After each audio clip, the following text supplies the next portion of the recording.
What's up, team? Welcome back to another video. So today we're just going to do another training log for you guys. It's been a couple of months. For those who are new here, my name is Krysten. I'm an online fitness coach with the Natty Hour, and every couple of months or so I just go over my training log for you guys just so you can get an idea of what I am doing, if there's anything that I'm doing specifically. I always found that training logs were actually really helpful, really beneficial when I was watching other people do them. So I kind of hope that I can give you guys a little bit of feedback as to why I'm doing what I'm doing, and maybe it can help you guys out quite a bit with your guys' training journey. So training has been going pretty good, actually. I have been sticking to the same mesocycle now for probably a good 8 weeks or so, with regular deloads scheduled in there. For those who don't know what a deload is, it's basically where you reduce your intensity of your training just as a way to promote recovery and to prevent injury. So it's definitely something that I recommend that you implement into your training cycle for the year. I typically will take my deloads every 5 to 6 weeks. If you're a beginner, I do recommend more so around after a 4-week period that you implement a week-long deload period.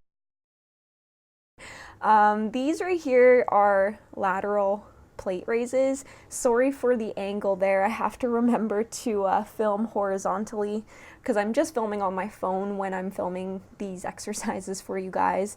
And most of the time I do put these exercises on Instagram.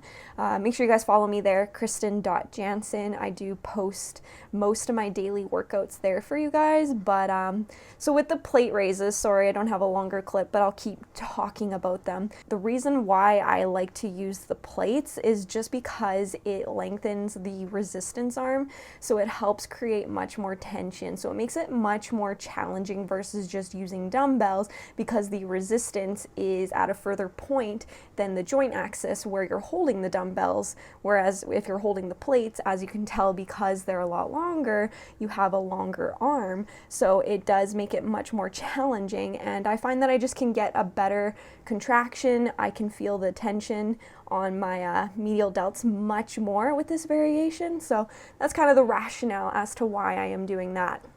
Okay, so for this training cycle here, I was pretty stoked because I've been trying to progress with my dumbbell shoulder press, and I've been stuck at the 40-pound dumbbells for quite some time now. But as you can see right here, Kyle is helping me out, and I was able to successfully pop 45 pounds. And actually after he left, because I didn't like to bug him too much during his workout, even though he doesn't mind, I decided to give it a go on my own, and I was able to pop it no problem. So I'm really excited about that. We're seeing some progress when it comes to my shoulder growth, my shoulder strength gain. So I'm pretty stoked. So here's the following week here, where this was actually my birthday. Fun fact, I was pretty pumped that I was doing shoulders on my birthday.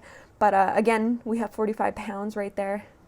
Again, I'm really sorry for the vertical angle for the filming there, but the psych up. But here, yeah, we popped 45 pounds successfully on my own. I'm not quite sure how many reps I did here. I think I only managed to do 2 sets, and I think that there are probably maybe 5 reps here. I guess we'll just wait and see. So that's 3,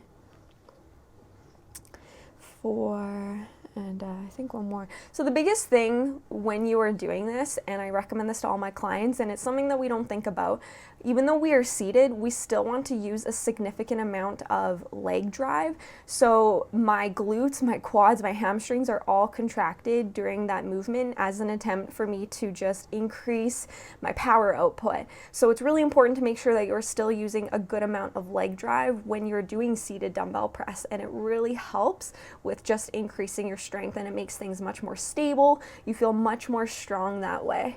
And the same thing is going on here for bench press. It's really hard to tell, of course, but there's a significant amount of leg drive going on right now. That's why it's so important when you're doing bench press or any type of exercise that you maintain it's called a 5-point contact. So when you're on the bench, the 5 points that you want to ensure are always in contact are your head, your shoulders, your glutes, and both of your feet. You know, when you see people bench pressing and their feet are flopping around all over the place, they're not doing themselves any favors by doing that, because they're limiting the amount of power output that they're capable of. So if you really drive through your heels, press through your glutes, it really helps significantly with your power output and your strength overall. So that's why, like, when you see me getting into a bench press, I'll bring my feet up onto the bench prior to putting my feet on the ground. And what I'm doing here is just making sure that my shoulder blades are basically screwed into place and they aren't moving. And then once I feel comfortable enough with that, that's when I bring my feet down and just glue my feet into the ground. And even with this weight here, this is 110 pounds, I was actually successfully able to do lift off on my own. But I mean, when you do lift off on your own, you do lose that stability where your shoulders are screwed into place. So thank you, Kyle, for always spotting me and helping me with lift off, because it just helps keep you secure and in place, and it keeps things safe, so that way you can lift heavy, you can lift efficiently and safely as well. So bench press here was PR. 110 pounds. I think I did 4 sets of 3 actually, and feeling pretty good about that. So here it is again. I think this set right here, I asked Kyle to not do lift off just because I wanted to see if I was capable of doing it on my own. Got him to stick around just in case I needed any additional assistance. But 110 pounds, 4 sets of 3, all by myself. Feeling pretty good. So I'm kind of hoping that I can work up to 135 pounds by the end of the year. That's my goal. It's ambitious, but we will see if we get there. Okay, so a new exercise, well, it's not a new exercise, but an exercise that I've been focusing on progressing with are inverted rows. So with this one here, I have my feet elevated and I have a 10-pound plate on my lap. And I try to make sure that my back is parallel to the ground. That makes it much more challenging. And here I'm actually throwing on a 25-pound plate on my lap. I've had a 10-pound plate on my lap for a few months now, so I'm ready to take it up the next level. But if you struggle with this exercise, because it's actually really challenging, you see how my back is completely parallel to the ground. Something to help you like start out with this exercise, one is to have your feet off of the bench, so don't have your feet elevated, and come at more of a 45-degree angle, and then slowly work towards straightening out your back, and then eventually having your feet elevated. And then the next step is, of course, to add the weight onto your lap. So I didn't just start out like this. I mean, when I first started out with inverted rows, my feet were on the ground. I wasn't completely parallel to the ground, and you just work up to it. That's the point of progressive overload.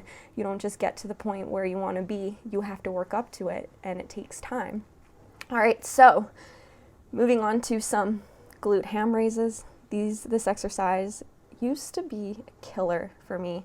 So it's really nice that it's not as challenging as it once was. That's the best thing I find when it comes to strength training, is the progress that you get to see with it. You know, it can be very challenging at first, but I think the biggest motivator is to, you know, chase the progress that comes with it. This variation here, so this is kind of another variation of the glute ham raise. Yes, it's a glute emphasized back extension.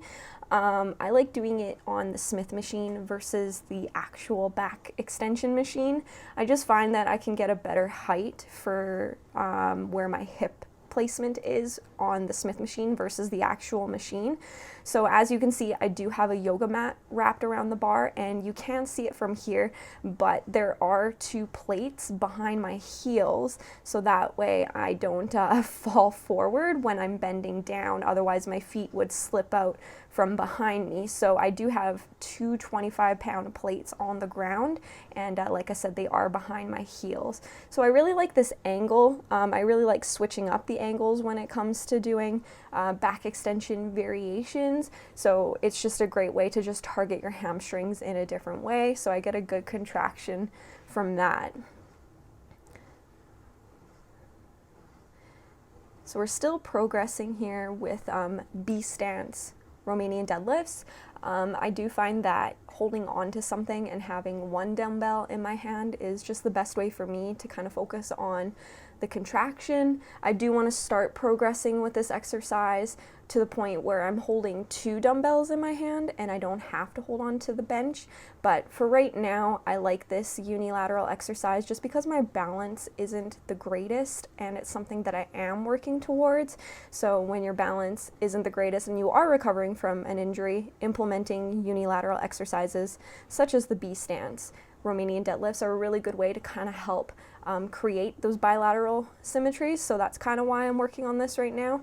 But after this week here at 55 pounds, I did progress up to 60 pounds.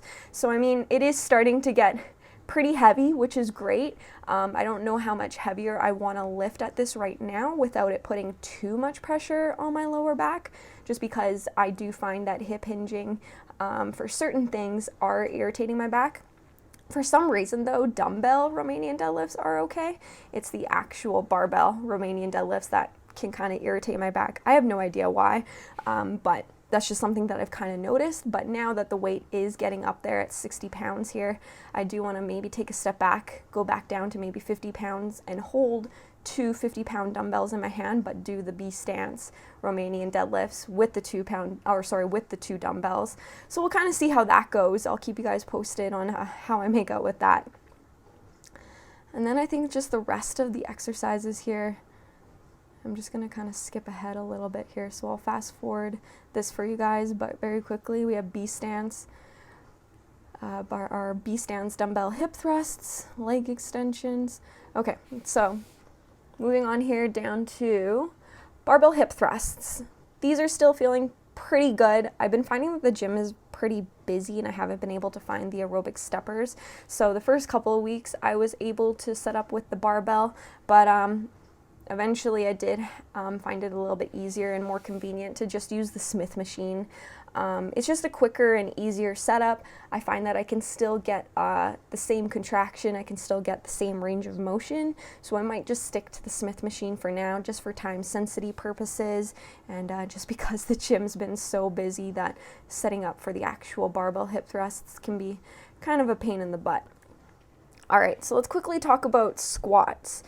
Squats have been feeling really good, so I'm managing to do about 5 sets of 5 by 5 for 135 pounds, which is pretty exciting. I'm really happy to see that I am progressing with that, no problem. I haven't had any back pain whatsoever with squats. I probably, within the next mesocycle or 2, can easily go up in weight.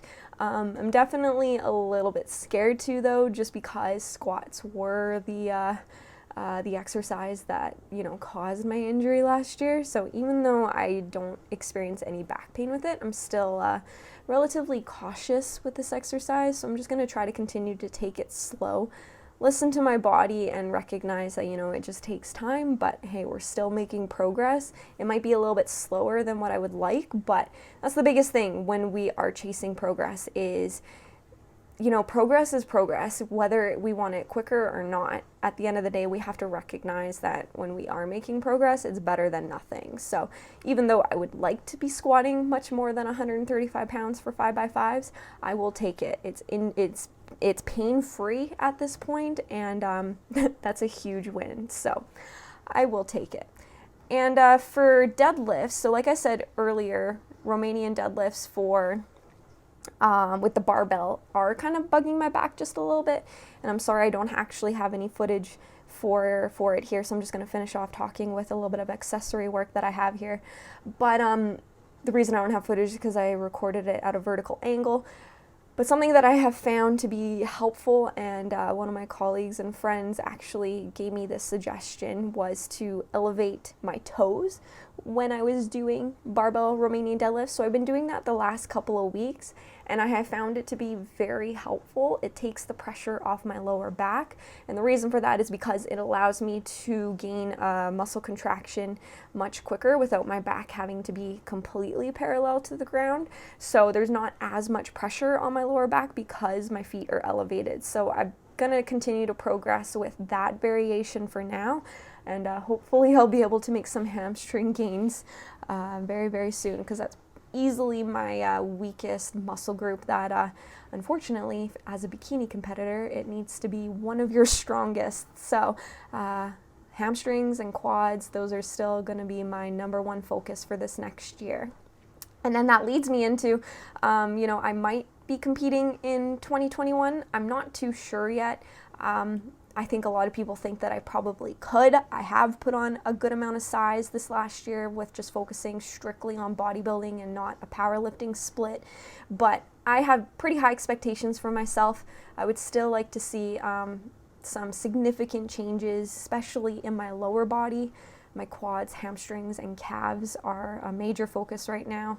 And then I would like to bring up my rear delts and back just a little bit too. But at the end of the day, we're just going to kind of train as I am going to be competing in 2021. And then we'll assess where I'm at this time next year for 2020 and decide if it's going to be in 2021 or 2022. And the reason for that, I share that with you guys, is because when you have a goal in mind, it takes time. Like, people think like, oh, you're going to compete in 2021?